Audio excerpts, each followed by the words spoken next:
The middle way, it's one of the most profound discoveries in human history.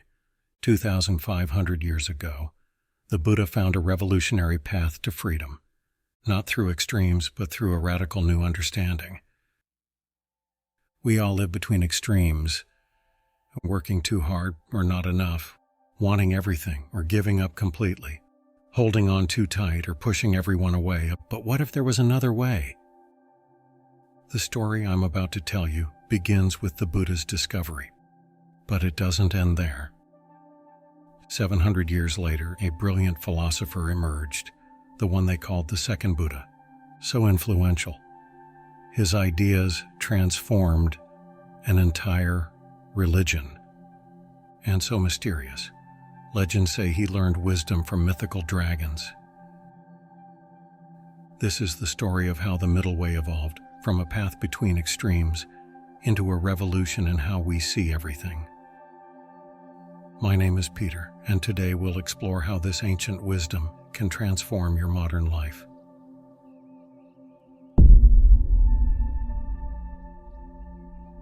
As we saw in our video about Siddhartha's journey, the Buddha discovered the middle way after experiencing both extremes of life.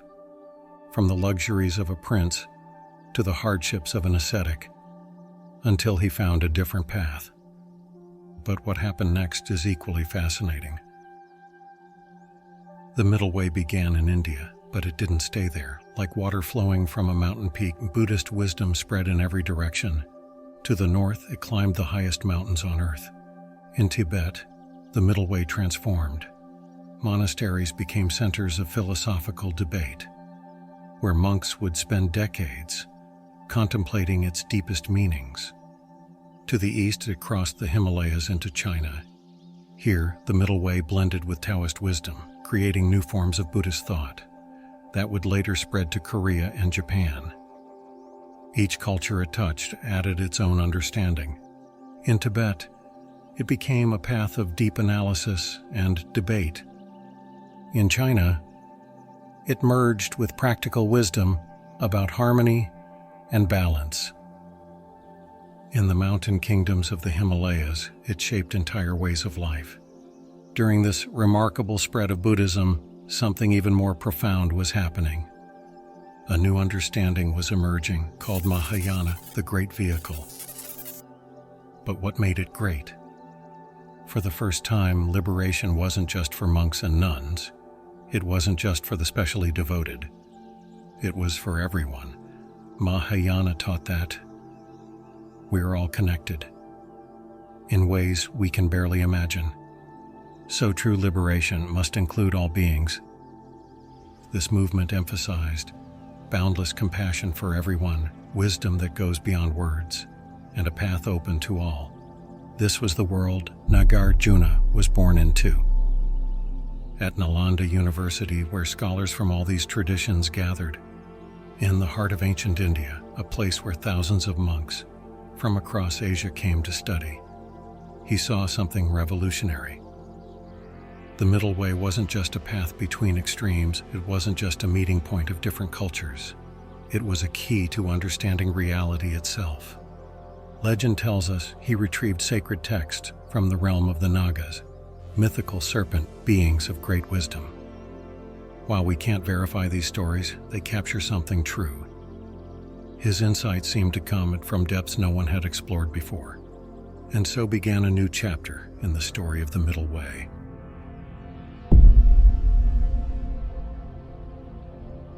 What was Nagarjuna's revolutionary insight? It began with a text, the fundamental verses on the middle way. Mulama Dhyama Kakarika. A text so fundamental it's still studied in monasteries today. A work so profound, it opens with these mysterious words. No cessation, no origination, no annihilation, no permanence. No unity, no plurality. No coming and no going. What could these words mean? Imagine holding an apple. You think it's a simple thing, something solid, something real, something that exists on its own. But Nagarjuna asks us to look deeper. Where is the apple without the tree that grew it, without the sun that fed it, without the rain that nourished it, without the eyes that see it, without the mind that names it? Through 27 chapters, Nagarjuna examined reality itself, and what he found changed everything. First, he showed us that the middle way goes beyond just finding balance. In chapter 1, he writes, "Neither from itself, nor from another, nor from both, nor without a cause, does anything, anywhere, ever arise." This isn't just philosophy, it's an invitation to freedom. Freedom from our fixed ideas, freedom from our rigid beliefs, freedom from our limited ways of seeing. Then he revealed the two truths. In chapter 24, he declares, "Without understanding the conventional truth, the ultimate cannot be taught. Without understanding the ultimate truth, liberation cannot be achieved." The first truth is the world we experience every day. Cars and buildings, people and places, everything we can see and touch. But there's a deeper truth, the empty nature of all things. Think of a rainbow. It appears real, you can see it clearly, you can point to it, you can take its picture, but try to find where it really is, try to touch it, try to capture it. It's both there and not there. Finally, he showed us something profound about connection. In chapter 24, he reveals whatever is dependently co-arisen. That is explained to be emptiness. That being a dependent designation is itself the middle way, like waves in the ocean. Everything rises together. No wave exists by itself. No wave has its own separate nature. No wave is truly independent. Yet waves appear, waves move, waves crash on the shore. In chapter 25, he concludes, "Between what ceases and what arises, there is not the slightest gap, nor between what ends and what begins is there even the subtlest separation." This is true for everything, including us. We arise like waves, we move like rainbows. We exist like reflections in a mirror.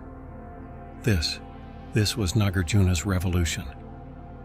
Today, great teachers continue this tradition. The Dalai Lama teaches it as a path of wisdom. Thich Nhat Hanh revealed its connection to mindfulness.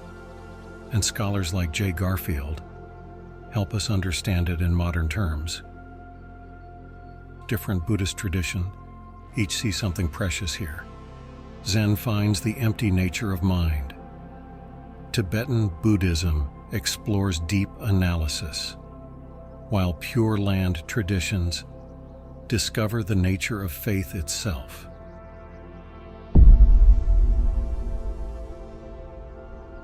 But what does all this mean for our lives today? Let's bring Nagarjuna's wisdom down to earth. Think about your identity, who you are. Some days you feel unshakable, like a mountain, solid and permanent. Other days you feel like nothing, like you're falling apart, like you might disappear. Nagarjuna shows us there's another way to see ourselves, like a river, always flowing, always changing, yet somehow still there, not totally solid, not totally empty, but flowing between both extremes. Or think about your relationships. Sometimes we cling too tight, trying to control everything. Sometimes we push away, afraid of getting hurt. But what if, like waves in the ocean, we're all connected, not completely separate, not completely one, but dancing in between? Even modern science is catching up to this wisdom. Quantum physics shows us nothing is as solid as it seems. Ecology reveals everything is interconnected. Psychology teaches us our minds are constantly changing.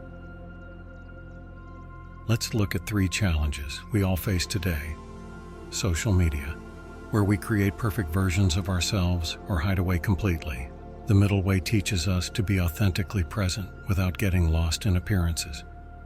career pressure where we either burn out or give up on our dreams. The middle way shows us how to work with purpose without being consumed by results. And our biggest fear? Change itself. We either resist it completely or feel totally overwhelmed by it. But Nagarjuna's wisdom offers a different perspective. Change isn't our enemy. It's the very nature of reality. When we understand this, we find a new kind of freedom. This isn't just ancient philosophy. It's practical wisdom for modern life. So how do we begin to break free from extremes? The key isn't trying to find perfect balance. It's learning to see through our fixed ideas completely. Let's try something practical. Think of a problem you're facing right now, something that feels solid, something that feels real, something that feels permanent. Now, let's use Nagarjuna's tools to look at it differently. First, question your assumptions. Is this problem really as solid as it seems? Is it really permanent, or is it changing? Then look for connections. How is this problem connected to other things? What conditions created it? What conditions might change it? Finally, notice the spaces between extremes, between everything is hopeless and everything must be perfect. There are infinite possibilities. Here's a meditation practice to help you experience this directly. Start by focusing on your breath, not controlling it, not leaving it alone, but finding that space in between. This is mindfulness, but with a deeper understanding. Not just being present, but seeing the empty nature of presence itself. Now watch your thoughts arise like waves in the ocean, not grabbing them, not pushing them away, but seeing their empty nature. This is what real freedom feels like, not the absence of problems, but seeing through them, not escaping reality, but understanding its true nature. Freedom isn't a place we reach, it's a way of seeing. Freedom isn't something we find, it's something we uncover. When we truly understand this, everything changes. Problems don't disappear, but they no longer bind us. Challenges don't vanish, but they no longer define us. This is the freedom Nagarjuna pointed to, the freedom that comes when we see through all extremes.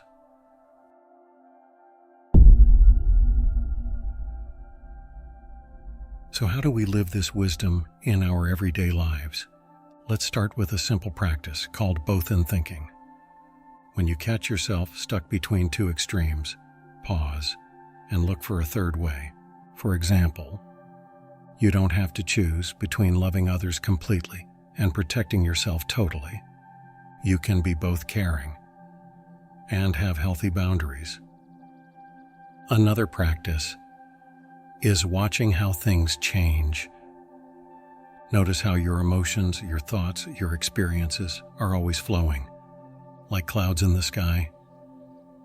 They arise, they stay, they pass. In relationships, practice seeing connections. Every person you meet is like you, flowing between extremes, looking for solid ground. At work, let go of perfect and worthless, and instead focus on what's happening now, what's actually possible, what's truly needed. Remember, the middle way isn't a compromise. It's not about being lukewarm or playing it safe. It's about being fully alive in this moment just as it is. Many think emptiness means nothingness, or that the middle way means being passive. But Nagarjuna taught just the opposite.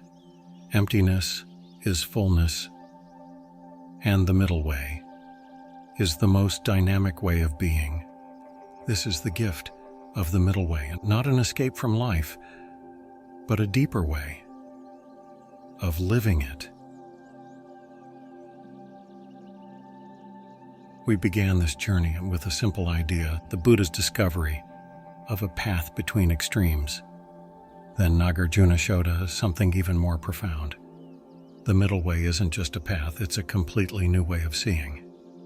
In our modern world, where extremes pull us apart, this ancient wisdom offers something precious, a way to be fully present without getting lost, and a way to care deeply without burning out, a way to change completely without losing ourselves. The next time you feel stuck between two extremes, remember, there's always another way, not a compromise, but a revolution in seeing. This is the gift that's been passed down through generations of seekers. And now, it's in your hands. If you found value in these teachings, share them with others. Leave a comment below about your own experience with finding the middle way. And if you want to explore more about Buddhist wisdom, subscribe to our channel and hit the notification bell. Next week, we'll explore another fascinating aspect of the Buddha's teachings. Until then, may you find freedom beyond all extremes.